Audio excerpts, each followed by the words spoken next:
Hi friends, welcome to my channel JJ kitchen. இன்றைக்கி பார்த்தீங்கன்னா நம்ம சேனல் என்னென்னு பார்த்தீங்கன்னா பேன் கேக் தான் செஞ்சுருந்தேன். ரொம்ப ஈஸியாக ஸ்பாஞ்சான பேன் கேக்கு தான். நம்ம சேனலை ஃபஸ்ட் டைம் பார்க்குறீங்கன்னா சப்ஸ்கிரைப் அண்ட் ஃபாலோ பண்ணிக்கோங்க. இப்போ பார்த்தீங்கன்னா ஒரு பவுலில் வந்துட்டு ஒரு முட்டை எடுத்துக்கோங்க. எனக்கு ஒரு முட்டை போதும். உங்களுக்கு எத்தனை முட்டை வேணாலும் செஞ்சுக்கலாம், ஓகேவா?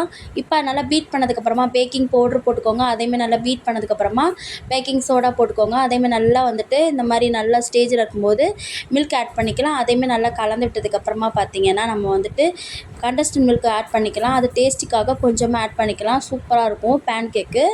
இப்போ பார்த்தீங்கன்னா நம்ம தேவையான அளவு சுகர் ஆட் பண்ணிக்கலாம். சுகர் வந்துட்டு ரொம்ப போட்டுற வேணாம். நம்ம ஆல்ரெடி வந்து மில்க் சேர்த்துருக்கோம், கண்டஸ்ட் மில்க் சேர்த்துருக்கோம் அப்படின்னு பார்த்துட்டு நான் கொஞ்சமாக ஆட் பண்ணிக்கலாம். இப்போ பார்த்தீங்கன்னா மைதா வந்துட்டு ஒரு 4 ஸ்பூன் போட்டுக்கிறேன். உங்களுக்கு எவ்வளோ வேணுமோ அவ்வளோ போட்டுக்கோங்க. இதேமாதிரி நல்லா பீட் பண்ணிக்கலாம். கட்டிகள் இல்லாத அளவுக்கு இந்த மாதிரி நல்லா பீட் பண்ணி எடுத்துக்கணும். சூப்பராக இந்த மாதிரி ரெடி பண்ணிக்கிட்டது அப்புறமா பார்த்தீங்கன்னா இந்த ஓரத்தில் உள்ள மாவெல்லாம் நல்லா கலந்து விட்டுக்கலாம். இந்த மாதிரி வந்து பார்த்திங்கன்னா இந்த மாதிரி ஸ்டேஜில் இருக்கணும்.